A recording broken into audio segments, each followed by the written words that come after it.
Ja kohta kyllä räjähtää. Breeze miettii siinä kaikenlaista. Nyt pitäisi saada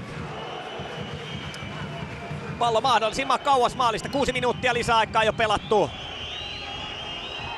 Ja nyt osuu pallo käteen kotijoukkueelle, vapaa potku. Ja tässäkö se nyt on? Tässäkö se nyt on? Kaikki odottavat sitä.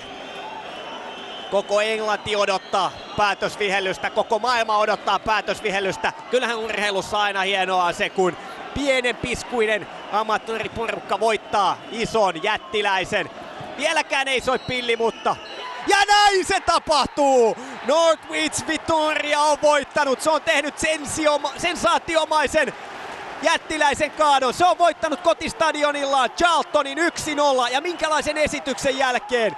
Se on ottelun alusta asti pystynyt luomaan maalipaikkoja suuren ja mahtavan Charltonin maalille. Charltonilla ei yhtään varsinaista kunnon paikkaa tässä ottelussa ollut. Charlton, joka on League ykkösessä toisena. Norwich Victoria on North Conferenceissa 6. sarjatasolla keskikastissa. Tämä on FA Cupin taikaa, magiikkaa.